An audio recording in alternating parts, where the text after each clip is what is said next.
Singareni private పరంపై కేంద్రం పునరాలోచించాలి. బహిరంగ వేలంతో నష్టమన్న రాష్ట్ర మంత్రులు.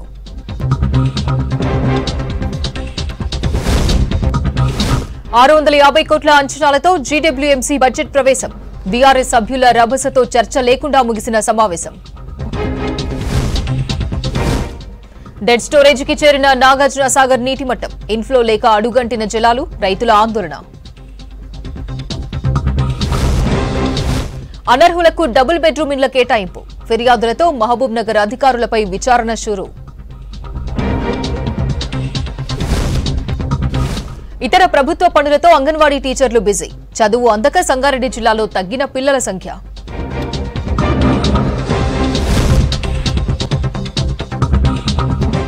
సింగరేణి ప్రైవేటు పరం చేయాలనే కేంద్రం నిర్ణయంపై రాష్ట్ర మంత్రులు స్పందించారు. ఓపెన్ ఆక్షన్ ద్వారా బొగ్గు గనుల కేటాయింపు విధానాన్ని బీజేపీ తీసుకొచ్చి తెలంగాణ ప్రభుత్వానికి నష్టం చేస్తోందని ఆగ్రహం వ్యక్తం చేశారు డిప్యూటీ సీఎం భట్టి విక్రమార్క. సింగరేణి గని అంటే ఉద్యోగాల గని అన్నారు భట్టి విక్రమార్క. సింగరేణి కార్మికుల నైపుణ్యంతో సంస్థ లాభాల్లో నడుస్తుందన్నారు మంత్రి దుద్దిల్ల శ్రీధర్ బాబు. సింగరేణి సంస్థను ప్రైవేటు పరం చేయడం సరికాదన్నారు. సింగరేణి కార్మికులకు కాంగ్రెస్ పార్టీ అండగా ఉంటుందన్నారు. లక్షల కుటుంబాలకు జీవనోపాధి కల్పించిన సింగరేణిని మూసేయాలనే కేంద్రం కుట్రలను ఖండిస్తున్నామన్నారు మంత్రి తుమ్మల నాగేశ్వరరావు. సింగరేణి సంస్థలో కేంద్ర రాష్ట్ర ప్రభుత్వాలకు వాటా ఉందని చెప్పారు. సింగరేణి సంస్థ బొగ్గు ఉత్పత్తి చేయలేదు అనుకున్నప్పుడే వేలం వేయాలన్నారు మంత్రి తుమ్మల. సింగరేణిని ప్రైవేటు పరం చేసే విషయంపై కేంద్ర మంత్రి కిషన్ రెడ్డి పునరాలోచన చేయాలన్నారు మంత్రులు తుమ్మల, శ్రీధర్ బాబు. ఇటు గత 10 సంవత్సరాలు ఈ రాష్ట్రాన్ని పాలించిన బీఆర్ఎస్ ప్రభుత్వం, ఆ పార్టీకి సంబంధించిన నాయకత్వం, వారు మాట్లాడే మాటలు కానీ లేకపోతే ఇతరత్ర భారతీయ జనతా పార్టీకి సంబంధించినటువంటి ఆ ప్రభుత్వం చేస్తున్నటువంటి కార్యకలాపాలు కానీ ఈ రెండు కూడా ఈ తెలంగాణ రాష్ట్ర ప్రజల ప్రయోజనాలకు విఘాతం కలిగించేటట్టుగా, నష్టపరిచేటట్టుగా ఉన్నాయని చెప్పడానికి ఎటువంటి సందేహం లేదు. సింగరేణి గనులంటే ఉద్యోగాల గనిగా కూడా మనం అందరం పిలుచుకునేటువంటి పరిస్థితి. ఈ సింగరేణి తెలంగాణ రాష్ట్రానికి తలమానికం కూడా. 42,000 మంది ఉద్యోగస్తులు నేరుగా పనిచేస్తూ ఉంటే దాదాపు ఇంకొక 26,000 మంది అవుట్ సోర్సింగ్ ద్వారా మరో 50,000 మంది ఉపాధి కూడా పొందుతూ ఉన్నారు. దాదాపు 40 బొగ్గు గనుల్లో బొగ్గు ఉత్పత్తి జరుగుతూ ఉంది. 2032-33 కల్లా దాదాపు 22 బొగ్గు గనులు మూసివేతకు గురవుతాయి. అంటే బొగ్గు అయిపోతుందా? ఇప్పుడు ఉత్పత్తి అవుతున్నటువంటి 70 మిలియన్ టన్నుల బొగ్గు ఉత్పత్తి 2060 నాటికి 17.28 మిలియన్ టన్నులకి పడిపోతుందనే అంచనాలు కూడా ఉన్నాయి. కొత్తగా అదనంగా బొగ్గు గనులను సంపాదించుకోకపోతే సింగరేణి అనేది ఒక చరిత్రగా మిగిలిపోయే ప్రమాదం ఉంది. 2016లో ఇదే చట్టం పాస్ అయిన తర్వాత కూడా ఒరిస్సా రాష్ట్రంలో నైని కోల్బెల్ట్ బొగ్గు గన్ని సింగరేణికి ఇచ్చారు. ఎందుకంటే ఇది ప్రభుత్వ రంగ సంస్థ కాబట్టి ఆక్షన్లో పాల్గొనకుండానే ఆ యొక్క బొగ్గు బ్లాక్ని సింగరేణికి ఇచ్చారు.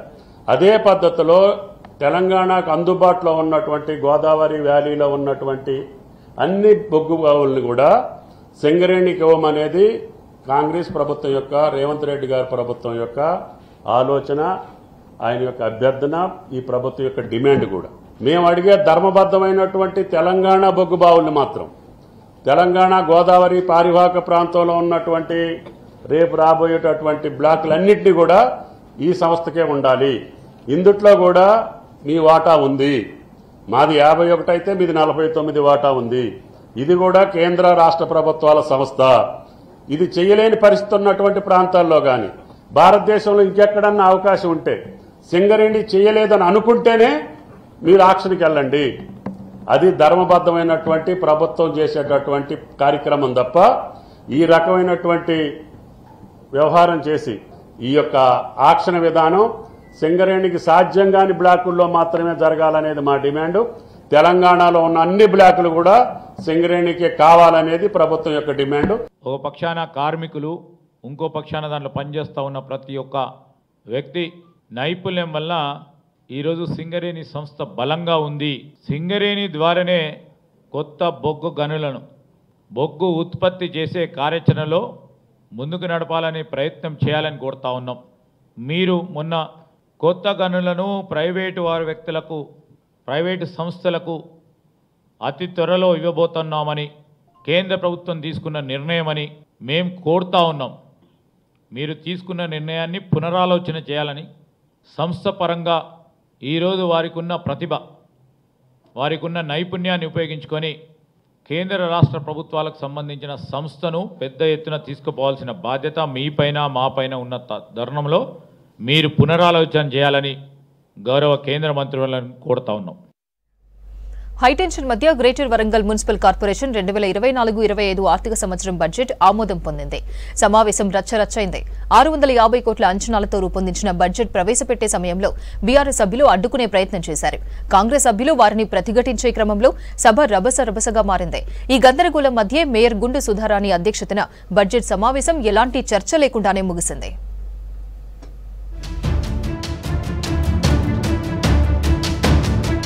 Greater Warangal municipal corporation council సమావేశం రచ్చరచ్చైంది.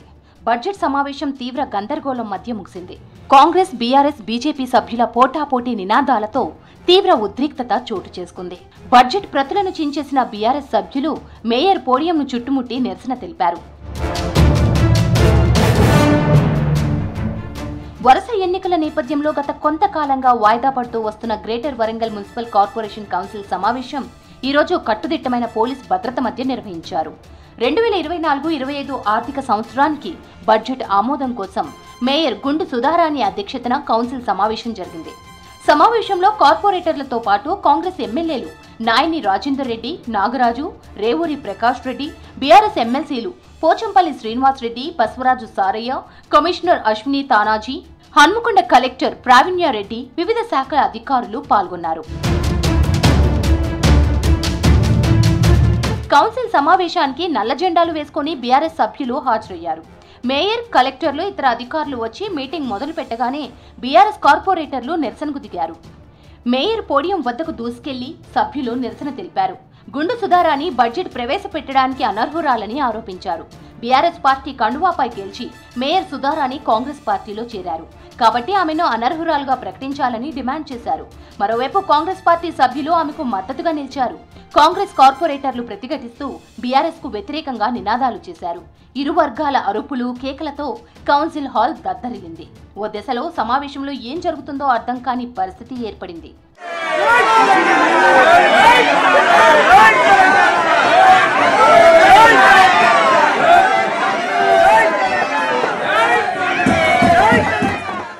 గందరగోళం నడుమ మేయర్ వరంగల్ బల్దియా 2024-2025 ముసాయిదా బడ్జెట్ అంచనాలను ప్రవేశపెట్టారు.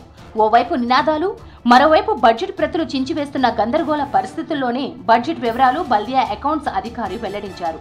650 కోట్ల 12 లక్షల అంచనాలతో బడ్జెట్ రూపొందించారు. 237 కోట్ల 2 లక్షల సాధారణ పన్నుల ద్వారా 410 కోట్ల 10 లక్షలు వివిధ గ్రాంట్ల ద్వారా సమకూరుతుందని అంచనా వేశారు. ఇదే స్థాయిలో వ్యయాన్ని 650 కోట్లగానే చూపించారు. మెజార్టీ సభ్యులు అంగీకారం తెలపడంతో పాలకవర్గం బడ్జెట్ను ఆమోదించింది. ఎలాంటి చర్చ లేకుండానే సమావేశాన్ని ముగించారు. జనరల్ బాడీ మీటింగ్ ఒకటి ఏర్పాటు చేయండి. మా ప్రాబ్లమ్స్ ఫస్ట్ సొల్యూషన్ ఇచ్చిన తర్వాత మీరు ఏది మాట్లాడిన తర్వాత బడ్జెట్ మీటింగ్ పెట్టుకుందామని చెప్పినా కూడా ఆమె ఏ మాత్రం ఖాతరు చేయట్లేదు. ఎట్లాంటి చర్యలు అంటే పూర్తిగా అక్కడికి వెళ్ళి మేము మాట్లాడే అవకాశం ఇవ్వండి, మాకు బడ్జెట్ గురించి మాట్లాడతాము అని అంటే మీరు ఫస్ట్ వాళ్ళని కూర్చొని గందరగోళం అంటే గందరగోళం, ఎటువంటిది కూడా హోప్ మాకు అసలు ఎటువంటిది కూడా ఛాన్స్ ఇవ్వట్లేదు. బడ్జెట్ సమావేశంలో బీఆర్ఎస్ కార్పొరేటర్ల తీరుపై కాంగ్రెస్ సభ్యులు అభ్యంతరం వ్యక్తం చేశారు. వరంగల్ రూపురేఖలు మార్చడమే లక్ష్యంగా ప్రజలు మెచ్చే బడ్జెట్ ను ప్రవేశపెడితే బీఆర్ఎస్ కార్పొరేటర్లు జీర్ణించుకోలేకపోతున్నారని ఆరోపించారు. పొంతనలేని ఆరోపణలతో బడ్జెట్ ను అడ్డుకునేందుకు కుట్రలు చేశారని అధికార పార్టీ ఎమ్మెల్యేలు ఆరోపించారు. అధికారంలో ఉన్నన్ని రోజులు కనీసం కాకతీయ ఉత్సవాల గురించి మాట్లాడని బీఆర్ఎస్ పార్టీ నాయకులు ఇప్పుడు కాకతీయ తోరణం గురించి మాట్లాడడం విడ్డూరంగా ఉందని ఆరోపించారు. వరంగల్ నగర అభివృద్ధిపై బీఆర్ఎస్ కు చిత్తశుద్ధి లేదని 10 ఏళ్లు వెనక్కి తీసుకెళ్లారని విమర్శించారు మేయర్ గుండు సుధారాణి, ఎమ్మెల్యేలు నాయని రాజేందర్ రెడ్డి, నాగరాజు. బడ్జెట్ అన్నది అభివృద్ధి కోసం, ఈ అభివృద్ధిని అడ్డుకునే ప్రయత్నం ఈ రోజు టీఆర్ఎస్ పార్టీ చేస్తున్నారు.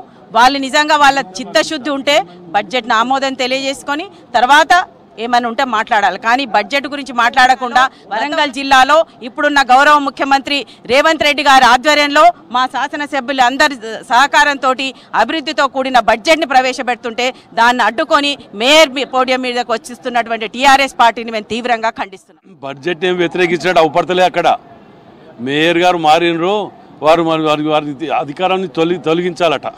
అర్థం ఉన్నదా? నిన్నటి వరకు వాళ్ళు పట్టుకుని బంగారం పట్ట ఇవాళ వస్తే వెండి అయిపోయిందని మాట్లాడితే సిగ్గుండాలి. అసలు సమస్యల మీద మాట్లాడటానికి మనం పెట్టుకుంటే ఇవాళ ఇక్కడికి వచ్చి దుకాణం పెట్టి మాట్లాడితే ఎంత ఇవాళ బీజేపీ బీఆర్ఎస్ రెండు ఒకటే అని మొదటికెళ్ళి మొత్తుకుంటున్నాం మేము. 10 ఏళ్ళు కాదు 20 ఏళ్ళు వెనుకకు పోయింది వరంగల్ కార్పొరేషన్ మీ ద్వారా అని. ఇవాళ ఆ సమస్యల మీద మాట్లాడుకుంటా ఇంకా కూడా కార్పొరేషన్లో వీళ్ళ దయ వలన 10 ఏళ్ళల్లో మైకులు కూడా సరిగ్గా పనిచేయట్లే. అది వదిలిపెట్టి సమస్యలను వదిలిపెట్టి రాజకీయం చేసడానికి పెట్టుకున్నారంటే ఎంత దౌర్భాగ్యమో చూడండి. 2-3 రోజులుగా జరుగుతున్న పరిణామాల నేపథ్యంలో పోలీసులు భారీ బందోబస్తు ఏర్పాటు చేశారు. బారికేడ్లు ఏర్పాటు చేయడంతో పాటు అనుమతి ఉన్న వాళ్లను మాత్రమే లోపలికి పంపించారు. కట్టుదిట్టమైన భద్రతా ఏర్పాట్ల మధ్య బడ్జెట్ సమావేశం ముగియడం, బడ్జెట్కు ఆమోదముద్ర పడటంతో పోలీసులు అధికార పార్టీ కార్యకర్తలు ఊపిరి పీల్చుకున్నారు.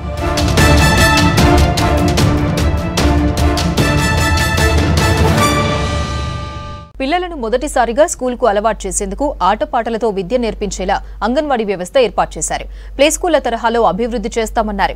కానీ టీచర్లు ఇతర ప్రభుత్వ కార్యక్రమాలలో ఏడాదంతా బిజీగా ఉండడంతో సంగారెడ్డి జిల్లాలో పిల్లలను అంగన్వాడీ కేంద్రాలకు పంపేందుకు తల్లిదండ్రులు ఇష్టపడడం లేదు.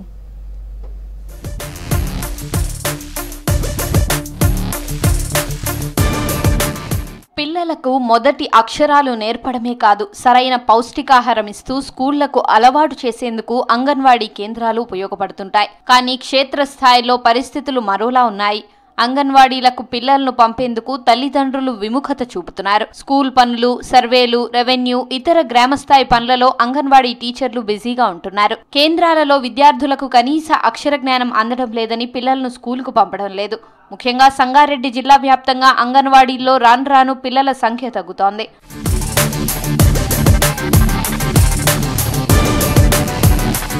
అంగన్వాడీ కేంద్రాలు పిల్లల భవిష్యత్తుకు పునాదులుగా నిలుస్తాయని అక్కడికి పంపేందుకు గ్రామీణ ప్రాంతాల్లోని తల్లిదండ్రులు ఇంట్రెస్ట్ చూపేవారు.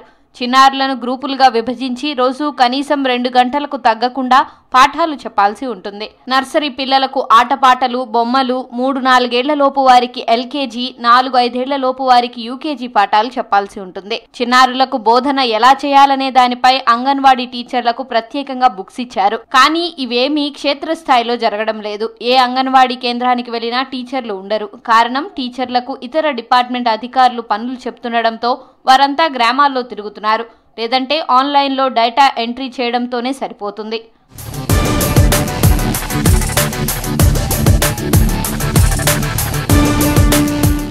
రెవెన్యూ అధికారులు, ఎంఆర్ఓలు, ఎంపీడీఓలు కింది స్థాయి సిబ్బంది లేక అంగన్వాడీ టీచర్లతో పనులను చేయించుకుంటున్నారు. బిఎల్ఓలుగా నియమించడంతో పాటు ప్రభుత్వం నిర్వహించే పలు సర్వేలు, పోలియో, కరోనా వ్యాక్సిన్ల సర్వేలు, గ్రామాల్లో ఇంటింటికి తిరిగి చేసే ప్రతి పనిని వీరికి అప్పగిస్తున్నారు. ఐసీడీఎస్ ప్రాజెక్ట్ మీటింగ్లు రెగ్యులర్ గా జరుగుతుంటాయి. వాటికి అటెండ్ అవ్వాల్సి ఉంటుంది.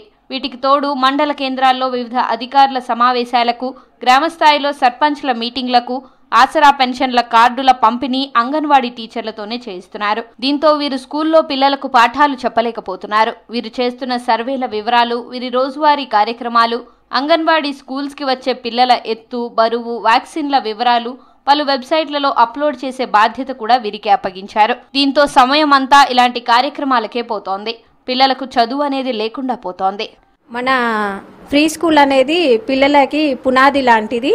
మేము ఇక్కడ చెప్పకుండా సర్వేలోకి వెళ్తే పిల్లలకి పునాది వేసే వాళ్ళు మేమే అంటారు కాబట్టి మేము అవతలకి వెళ్తే పిల్లలకు చెప్పేవాళ్ళు ఉండరు కాబట్టి అంగన్వాడీ సెంటర్లో పిల్లల స్ట్రెంత్ తగ్గుతుంది. కావున మాకు సర్వేలు అనేటివి పెట్టకూడదు. మమ్మల్ని టీచర్ల మాదిరిగా చూస్తే బాగుంటుంది. అదర్ సర్వేలు అనేటివి చేయించకుండా ఓన్లీ అంగన్వాడీ సెంటర్లోనే ఫ్రీ స్కూల్ నడిపించేలాగా చూడాలని చెప్పి ప్రభుత్వాన్ని మేము కోరుకుంటున్నాం. ఇట్లా మేము అక్కడ ఈ మీటింగ్స్ ఆ మీటింగ్స్ అదర్ సర్వేలు చేయడం వల్ల దానివల్ల మాకు పిల్లలు తగ్గిపోతున్నారు. అందుకనే మాకు ఈ అదర్ సర్వేస్ లేకపోతే మా దగ్గర పిల్లలు కరెక్ట్ ఉంటారు. మేము ఇప్పుడు ఈ సర్వేకి వెళ్తున్నాం కదండి, బిఎల్ఓ డ్యూటీ అని వెళ్తున్నాము. ఇప్పుడు ఫ్యామిలీ సర్వే అంటారు, ఈ సర్వేకి కూడా వెళ్ళిపోతున్నాము. ఈ సర్వే వల్ల కూడా పిల్లలు ఆయమ మీద వదలాలి, వెళ్ళిపోవాలి. మేము ఎక్కడైనా వెళ్తే ఆయమ్మ అందరినీ మేడనే చేయలేకపోతుంది. గ్రామాల్లో తల్లిదండ్రులకు ఆర్థికంగా ఇబ్బందైనా ప్రైవేట్ స్కూళ్లకు పిల్లలను పంపిస్తున్నారు. అంగన్వాడీ కేంద్రాల్లో పిల్లలకు సరైన విద్య అందించేలా చర్యలు తీసుకోవాలని కోరుతున్నారు తల్లిదండ్రులు.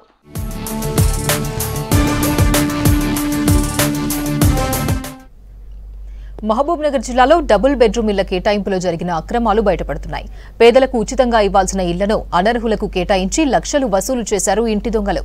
పాలమూరు జిల్లాలో గతంలో జరిగిన ఇళ్ల కేటాయింపులో అధికారులు ప్రజా ప్రతినిధుల లీలలు వెలుగు చూస్తున్నాయి.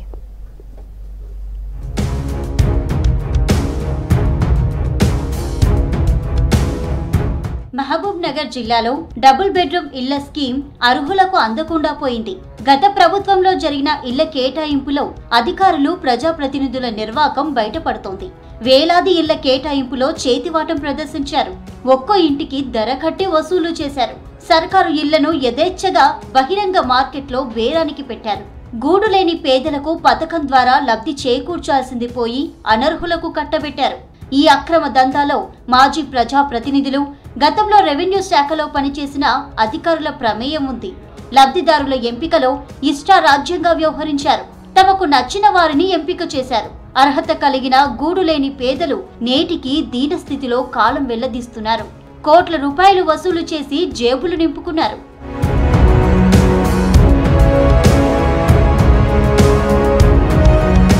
గత ప్రభుత్వంలో ఉమ్మడి మహబూబ్ నగర్ జిల్లాలో 21,900 డబుల్ బెడ్రూమ్ ఇళ్లు మంజూరు అయ్యాయి. ఇందులో మహబూబ్ నగర్ నియోజకవర్గానికి 2,300 ఇళ్లు గత ప్రభుత్వం అదనంగా ప్రకటించింది.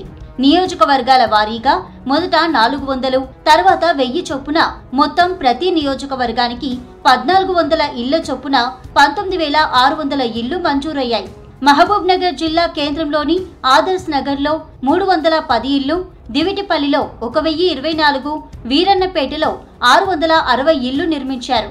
ఆదర్శ్ నగర్ మినహాయించి వీరన్నపేట, దివిటిపల్లిలో నిర్మించిన 1684 ఇళ్లను అర్హులా కాదా అని తేల్చకుండానే కట్టబెట్టేశారు. తమకు నచ్చిన వారిని ఏరి కోరి వీళ్లే లబ్ధిదారులంటూ ఇళ్లను అప్పగించారు. అర్హులైన పేదల దరఖాస్తులను చెత్తబుట్టలో పడేశారు. గూడులేని పేదలు తహసీల్దార్ కార్యాలయాల చుట్టూ చెప్పులరిగేలా తిరుగుతున్నారు. బీఆర్ఎస్ ప్రభుత్వం తప్పు చేస్తే దాన్ని సరిచేయాల్సినటువంటి కాంగ్రెస్ ప్రభుత్వం కూడా అర్హులెవరు అనర్హులెవరు అని చెప్పేసి ఎంక్వైరీ జరిగింది.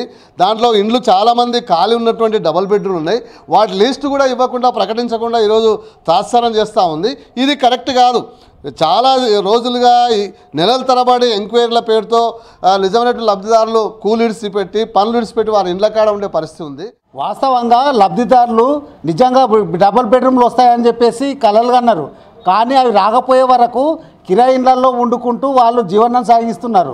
డబ్బులకు 3 లక్షలు 4 లక్షలకు అమ్ముకున్న పరిస్థితి ఉంది.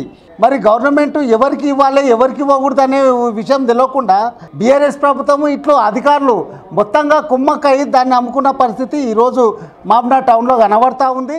ధరలు విపరీతంగా పెరుగుతున్నాయి. నీడ లేకుండా సొంత ఇల్లు లేని వాళ్ళు చాలామంది ఉంటున్నారు. మరి ఇట్లాంటి స్థితిలో ప్రభుత్వం స్కీము ప్రకటిస్తే ఆ స్కీములో అవకతవకలు జరగకుండా పకడ్బందీగా అమలు చేయాల్సిన బాధ్యత ప్రభుత్వ అధికారులపైన, అధికారంలో ఉన్న పార్టీ పైన ఉంటుంది. కానీ గత ప్రభుత్వం డాంబికాలు ఎక్కువ పలికి ఆచరణలో దానికి భిన్నంగా చేసిందనేది మనం గమనించాలి. ప్రభుత్వం మారిన తర్వాత అక్కడ ఎంక్వైరీలు కూడా జరిగినాయి. మరి ఆ ఎంక్వైరీలో మరి అవకతవకలు జరిగినా లేదా ఇంతవరకు అధికారులు అయితే దాన్ని బయటపెట్టలేదు. 4 ప్లేసుల్లో మహబూబ్నగర్లో డబుల్ బెడ్రూమ్లు ఏదైతే కట్టినరో అన్ని ప్లేసులలో ఖచ్చితంగా ప్రతి లబ్ధిదారుడు ఎవరైతే తీసుకున్నారో వాళ్ళ ఇంటికి వెళ్ళి వాళ్ళ డాక్యుమెంట్లు పరిశీలన చేయాలి. ఖచ్చితంగా నిజమైన లబ్ధిదారులకు ఉంటే వాళ్ళకే ఇచ్చేయాలి. కానీ ఫేక్గా ఎవరైనా కొన్నట్లు అమ్మినట్లు తేలితే మాత్రం ఖచ్చితంగా వాళ్ళ దగ్గర నుంచి లాక్కొని నిజమైన లబ్ధిదారులకు ఇవ్వాలని చెప్పి విజ్ఞప్తి చేస్తా ఉన్నాం. పేదల కోసం కట్టించిన డబుల్ బెడ్రూమ్ ఇళ్లకు బేరం పెట్టడంతో నిరుపేదలకు సొంతింటి కల అందని ద్రాక్షగానే మిగిలిపోయింది. డబుల్ బెడ్రూమ్ ఇళ్ల కేటాయింపులో జరిగిన అక్రమాలపై రెవెన్యూ అధికారులపై ప్రభుత్వానికి కోకొల్లలుగా ఫిర్యాదులందుతున్నాయి. దీంతో విచారణ మొదలైంది. ప్రజాప్రతినిధుల ఆదేశాలకు తల ఊపిన అధికారుల మెడకు ఉచ్చు బిగుస్తోంది. అదునుగా భావించి వసూళ్లే లక్ష్యంగా అత్యుత్సాహం చూపిన రెవెన్యూ సిబ్బంది ఏరికోరి కష్టాలు తెచ్చుకున్నట్లయింది. మెదక్ జిల్లా రామయ్యంపేట మండల కేంద్రంలో గత ప్రభుత్వంలో నిర్మించిన డబుల్ బెడ్రూమ్ ఇండ్లను స్వాధీనం చేసుకున్నారు లబ్దిదారులు. దాదాపు 100 కుటుంబాలకు చెందిన నిరుపేదలు తాళాలు పగలగొట్టి ఇండ్లను ఆక్రమించుకున్నారు. గత బీఆర్ఎస్ ప్రభుత్వ హయాంలో 300 ఇండ్లు నిర్మాణం చేపట్టారు.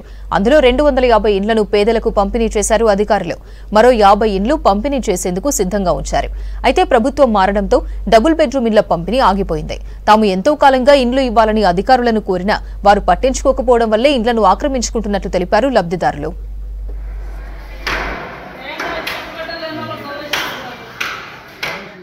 ఇల్లు ఇస్తామన్నారు, ఎన్ని రోజులు అండి ఆగా.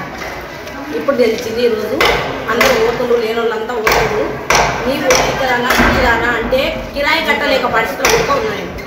ఉండి నా మొగలు రాదుకొని నేను ఉడకను తిండికి ఉడకంగా తిండి లేదు, కట్టనికే కిరాయి కట్టనికే ఉడకంగా పని చేసుకోవడానికి లేదు. నేను అట్లా 3 నెలలు 4 నెలలు కింద పడిపోయాను. నా మొగలు కాజే పడిపోయాను. ఈ రోజు ఇక్కడ రూములు వస్తున్నవి అంటే నేను ఇక్కడ 40 ఏళ్ళ నుంచి ఉన్నాం సార్. ఇక్కడ నాకు 2 బిడ్డలు ఉన్నారు. నాకు ఇల్లు లేదు, వాకిల్ లేదు. నా మొగుడు పనికి పోతలేడు. నేను చేస్తేనే పని చేస్తేనే నడుస్తుంది ఇంట్లో, లేకపోతే నడవదు. నేను హోటల్లో పని చేస్తా, రోజు పోతేనే నాకు ఇంట్లో గడుస్తుంది, లేకపోతే గడవదు. ఇల్లు కిరా గడిచింది కూడా కష్టం ఉన్నది నాకు. దీన్ని నమ్మి ఇన్నే ఉన్నాం. 40 సంవత్సరాలు పుట్టింది పెరిగింది ఇదే ఊరు నాది. పెళ్ళైనప్పటి నుంచి ఇదే ఊర్లో ఉంటున్నా, పుట్టింది ఇదే ఊర్లో. మాకు డబల్ బెడ్రూమ్ అనేది వచ్చినాక రీసెంట్గా అదే రోజు మా అమ్మాయి అనిపోయింది. ఇది పంచే రోజు వచ్చినాక కూడా మేము పుట్టి అన్న దగ్గరికి వెళ్ళినాం. అన్న మరి ఇట్లా మా అమ్మాయి అనిపోయింది అని చెప్పేసి ఇగో మాకు వచ్చినట్టుగా కూడా సర్టిఫికేట్ ఉంది.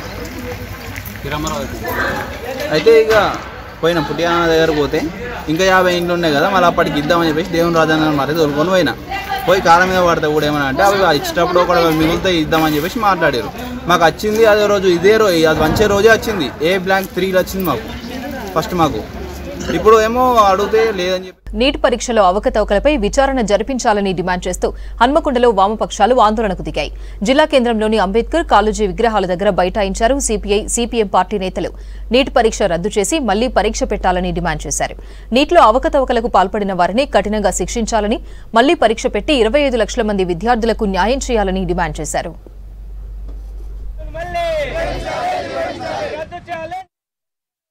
నీట్లో జరిగినటువంటి అక్రమాలపై, లీకేజీలపై ప్రభుత్వం సమగ్ర విచారణ సిట్టింగ్ జడ్జితో నిర్వహించాలని చెప్పేసి, వాటితో పాటు 20 లక్షల మంది విద్యార్థులకు న్యాయం చేయాలంటే నీట్ ఇప్పుడు నిర్వహించినటువంటి ఎగ్జామ్ను రద్దు చేసి మళ్లీ పరీక్ష పెట్టాలని చెప్పేసి ఈ సందర్భంగా సిపిఎం పార్టీగా డిమాండ్ చేస్తూ ఉన్నాం. గతంలో ఏ రాష్ట్రాలకైతే ఆ రాష్ట్రాలు ఎగ్జామ్ ఎట్లయితే నిర్వహించినాయో అట్లా నిర్వహిస్తే తప్ప ఈ రోజు అక్రమాలు అనేటువంటి చెక్ పెట్టడానికి ఆస్కారం లేకుండా పోతా ఉంది. ప్రధానంగా మే 5వ తారీఖు జరిగినటువంటి నీట్ ఎగ్జామ్లో ఒకరోజు ముందే దాదాపు గుజరాత్లో, బీహార్లో, అదేవిధంగా అనేక రాష్ట్రాలలో పేపర్ లీకేజ్ అయిందని చెప్పేసి వాళ్ళ మీద పోలీసులు విచారణ జరిపిందని చెప్పేసి స్పష్టంగా చెప్పిండ్రు. అదేవిధంగా హర్యానాలో ఎగ్జామ్కు కొంచెం లేట్ అయిందని, సాంకేతిక ప్రాబ్లం వచ్చిందని చెప్పేసి గ్రేస్ మార్కుల పేరుతోటి వాళ్ళకి అనేక మార్కులు కలిపారు. అంటే ఒక మార్లో చెప్పాలంటే అనేక అక్రమాలు 3-4 రాష్ట్రాలలో, బీజేపీ పాలిత రాష్ట్రాలలోనే ఈ అక్రమాలు జరిగినాయి. ఈ అక్రమాలకు ప్రధాన కారణం బీజేపీ బాధ్యత వహించాలని చెప్పేసి ఈ సందర్భంగా డిమాండ్ చేస్తా ఉన్నాం. ఎక్కడైనా గత 4-5 సంవత్సరాలు 2013 నుంచి ఈ ఎగ్జామ్ నీట్ నిర్వహిస్తూ ఉన్నారు. ఎప్పుడు కూడా 720 మార్కులకు మొత్తం ఎప్పటికెప్పుడు బైకి అనేక మంది, ఎప్పుడు కూడా 2-3 మాత్రమే వచ్చింది. ఈసారి 67 మందికి వచ్చినాయి. అంటే పేపర్ లీకేజీకి ఒక్కొక్కరికి ఎగ్జామ్ నిర్వహించడానికి ఒక్కొక్క విద్యార్థి దగ్గర ఆ ఎగ్జామ్ సంబంధించినటువంటి అధికారులు 30 నుంచి 50 లక్షల రూపాయలు తీసుకున్నట్టు కూడా పేపర్లో కథనాలు వస్తూ ఉన్నాయి. కాబట్టి వీటన్నిటిపైన సమగ్ర విచారణ జరిపించాలని చెప్పేసి నాగార్జున సాగర్ ప్రాజెక్టులో నీటి మట్టం గణనీయంగా పడిపోయింది. కృష్ణా బేసిన్లో ఇన్ఫ్లో లేకపోవడంతో సాగర్కు ఇప్పటి వరకు నీరు రాలేదు. దీంతో నాగార్జున సాగర్లో 319 టీఎంసీలకు గాను ప్రస్తుతం 122 టీఎంసీల నీటి నిల్వ ఉంది. కర్ణాటక, మహారాష్ట్ర ప్రాంతాల్లో వర్షాలు వస్తే తప్ప సాగర్కు నీరొచ్చే పరిస్థితి లేదు. సాగుకు నీరందకపోతే సాగర్ ప్రాజెక్టుపై ఆధారపడ్డ లక్షల మంది రైతులు ఇబ్బంది పడే అవకాశం ఉంది.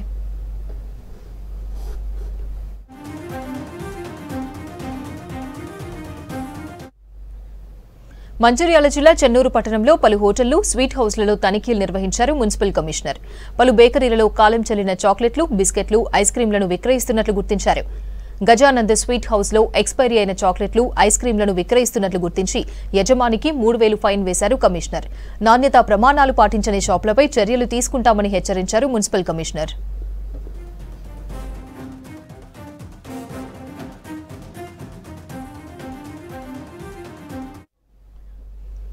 నల్గొండలో పలు బేకరీ, హోటళ్లలో ఫుడ్ సేఫ్టీ అధికారులు తనిఖీలు చేపట్టారు.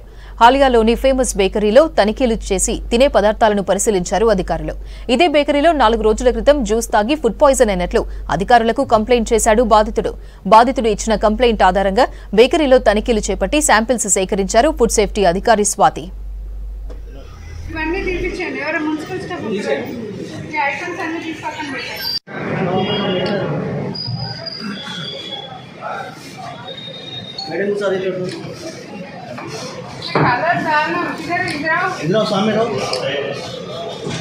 कलर डालना मगर मिनिमम कलर डालने का परमिशन है, फिक्सेस नहीं डालना किसी पे भी. देखो ये चीज యాదాద్రి భువనగిరి జిల్లాకు చెందిన భార్యాభర్తలిద్దరూ ఉన్నత చదువులు చదివారు. వ్యవసాయం మీద మక్కువతో కృషి విజ్ఞాన కేంద్రాన్ని ఏర్పాటు చేశారు. వ్యవసాయంలో కొత్త పరిశోధనలు చేస్తూ అన్నదాతల మేలుకు పాటుపడుతున్నారు.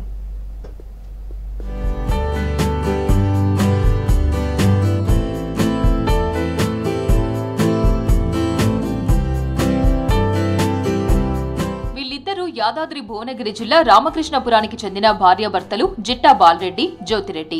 చక్కటి చదువులు చదువుకుని ఇష్టంతో వ్యవసాయంలోకి అడుగుపెట్టారు. సుమారు దశాబ్దం పాటు నేచురల్ ఫార్మింగ్ చేసిన ఈ దంపతులు వ్యవసాయంలో కొత్త ఒరవడికి శ్రీకారం చుట్టారు. అమేయ కృషి విజ్ఞాన కేంద్రాన్ని స్థాపించి తమ జీవితాన్ని వ్యవసాయానికి అంకితం చేశారు. ప్రకృతి వ్యవసాయంలో పరిశోధన చేస్తున్నారు.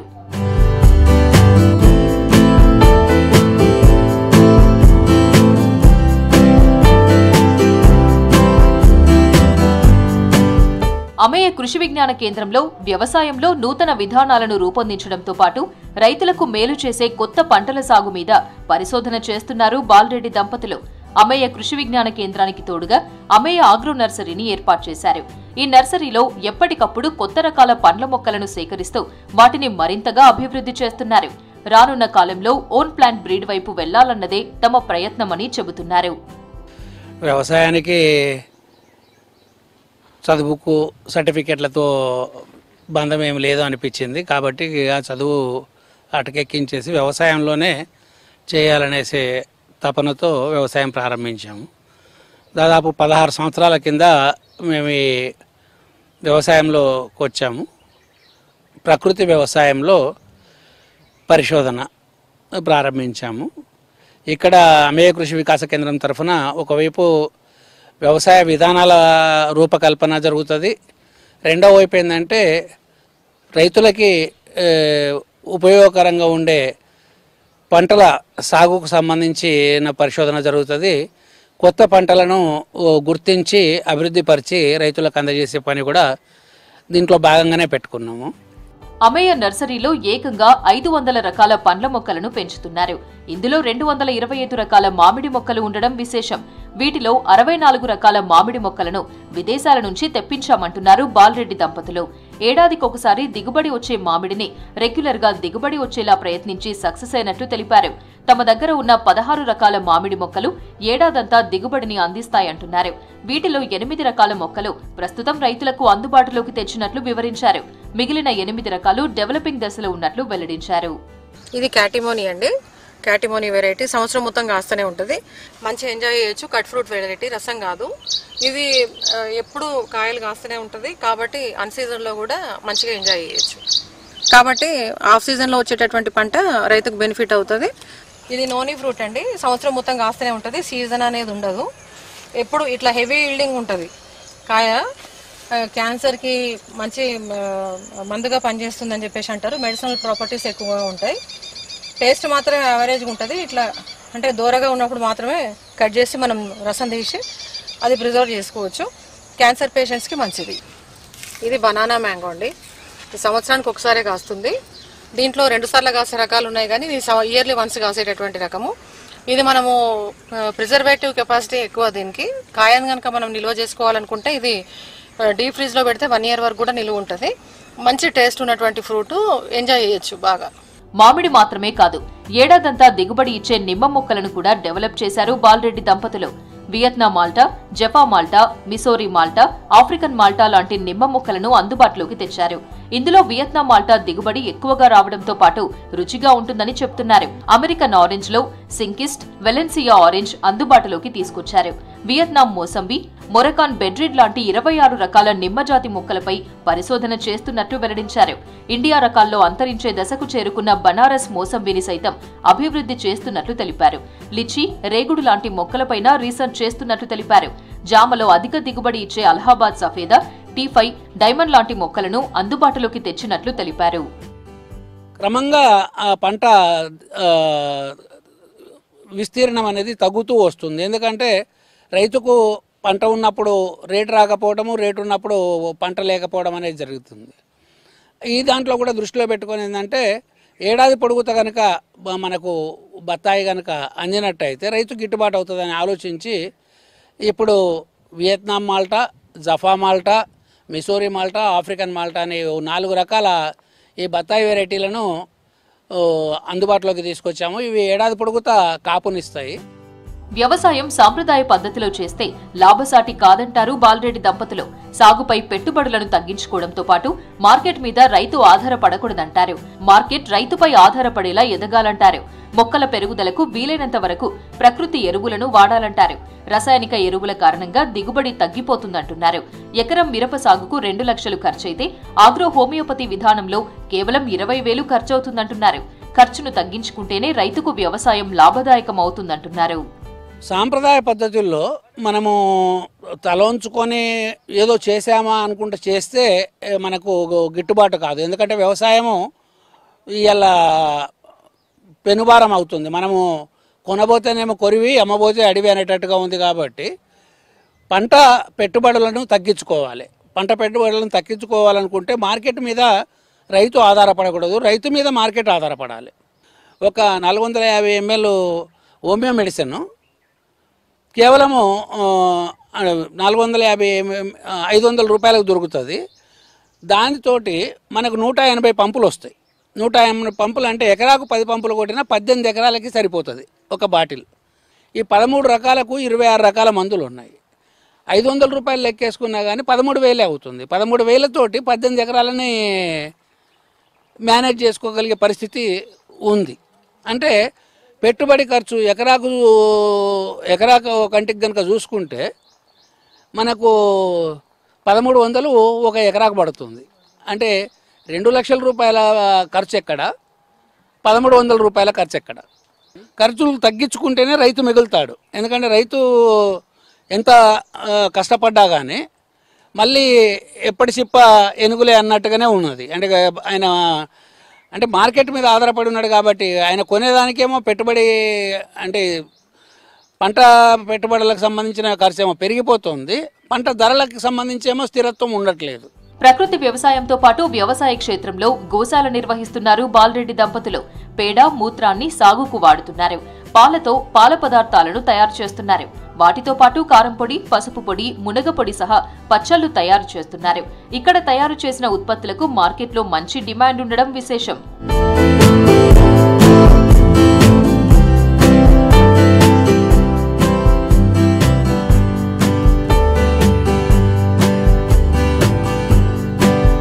ప్రకృతి వ్యవసాయంలో కొత్త పద్ధతులను పాటించడంతో పాటు అన్నదాతలకు మేలు చేస్తున్న బాలరెడ్డి దంపతులపై సర్వత్రా ప్రశంసలు కురిపిస్తున్నారు రైతులు.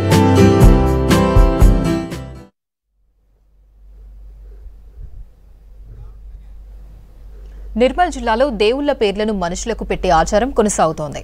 అక్కడ ఓ గ్రామంలో శివనామం, మరో గ్రామంలో ఊరిదేవత పేరు లేని ఇల్లు లేదంటే అతిశయోక్తి కాదు. కుంటాలలో స్వయంభుగా వెలిసిన గ్రామదేవత గజ్జలమ్మ నామకరణం వర్ధిల్లుతోంది. పిల్లలకు, గ్రామానికి ఎలాంటి కీడు సంభవించదని కుంటాల గ్రామస్తుల్లో అపారమైన నమ్మకం ఏర్పడింది.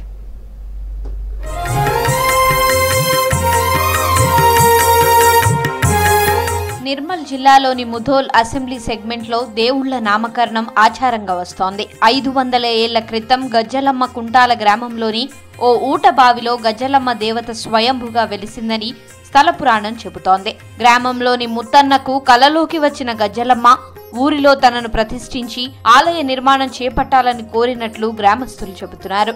అప్పటి నుంచి కుంటాలలో అమ్మవారిని ప్రతిష్ఠించి గ్రామదేవతగా కొలుస్తున్నారు.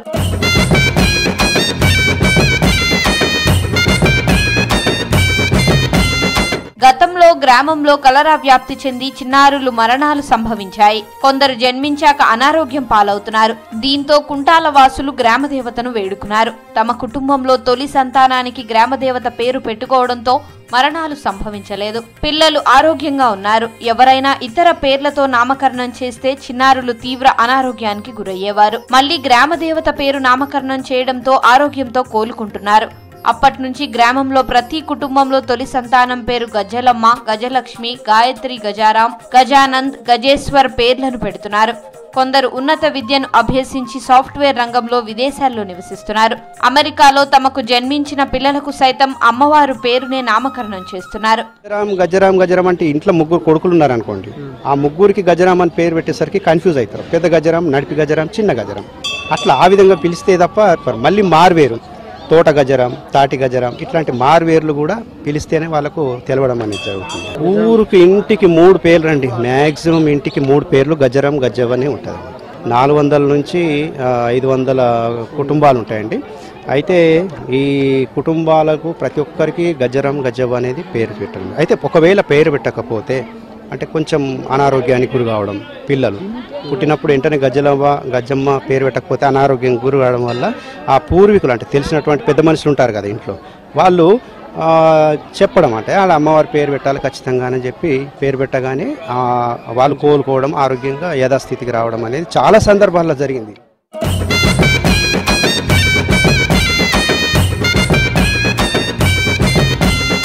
జనము మన తెలంగాణ, ఆంధ్ర నుంచి కూడా వచ్చి అమ్మవారికి దర్శించుకుంటారు. ఏది అనుకుంటే అది 100% అవుతుంది. అమ్మ ఇక్కడ గ్రామ దేవత అని కాకుండా మనం ఎక్కడ ఏ హాస్పిటల్లో చూపించినా కొన్ని రోగాలు తగ్గకపోతే అసలు ఏందని చూపించేసరికంటే అమ్మవారు ఎందుకు అని అమ్మవారి పేరు పెట్టిస్తే ఇమ్మీడియట్లీ ఆ మందాన్ని పనిచేయడం ఒకటి, ఆ కాకతల్లి అమ్మవారు బొట్టు పెట్టగానే తగ్గిపోతుంది. అంత విశిష్టత అమ్మవారి. గత 200 సంవత్సరాలుగా అమ్మవారు ఇక్కడనే వెలిసింది. అంటే మా తాతకు కలలోకి వచ్చి మూసరి ముత్తన్నకు కలలోకి వచ్చింది. మా తాతయ్య వేటకి వెళ్ళేవాడు, చిన్నగంగా అని అటు సైడ్ వెళ్ళేవాడు. వెళ్తే అక్కడ కుంకుమబరడాల అమ్మవారు అనేది వెలిసింది. తొలి సంతానంగా ఇక్కడ అమ్మవారి పేరే పెట్టుకుంటారు. అంటే అందరికీ మంచి జరగవాలని. అమ్మాయి ఉడితే గజ్జవ్వ, అబ్బాయి ఉడితే గజ్జరాం అని పేరు ఇక్కడ ఆనవాయితీగా వస్తుంది. నిర్మల్ జిల్లాలో కుబీర్ మండలం పార్డీబీ గ్రామంలో పురాతన శ్రీ రాజరాజేశ్వర ఆలయం కొలువై ఉంది. శివుని కటాక్షకాలతో సుభిక్షంగా ఉన్నామని ఇక్కడి గ్రామస్తుల్లో అపార నమ్మకం. గ్రామంలోని ప్రతి కుటుంబంలో శుభకార్యం జరగాలంటే రాజరాజేశ్వర ఆలయంలో ప్రత్యేక పూజలు నిర్వహించడం ఆనవాయితీగా వస్తోంది.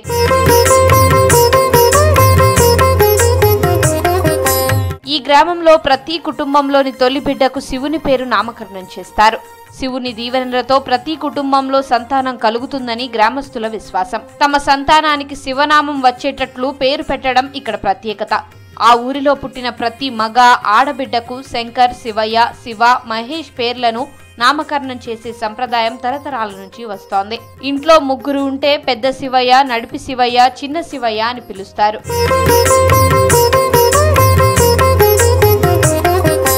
ఈ నామకరణం సెంటిమెంట్ ఇక్కడి గ్రామాల్లో తరతరాలుగా కొనసాగుతోంది. ఈ ఆచారాలే తమ కుటుంబం, గ్రామానికి రక్షిస్తున్నాయని ఇక్కడి జనాల నమ్మకం. అలా ఈ 2 గ్రామాల్లోని పుణ్యక్షేత్రాలు వర్ధిల్లుతున్నాయి.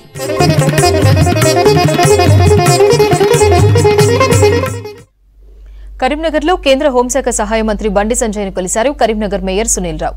బండి సంజయ్కి శాలువా కప్పి సన్మానించారు. సంజయ్కి కేంద్ర మంత్రి పదవి దక్కడం ఆనందంగా ఉందన్నారు సునీల్ రావు. కరీంనగర్కు స్మార్ట్ సిటీ నిధులు తీసుకురావడంలో బండి సంజయ్ ఎంతో కృషి చేశారన్నారు మేయర్.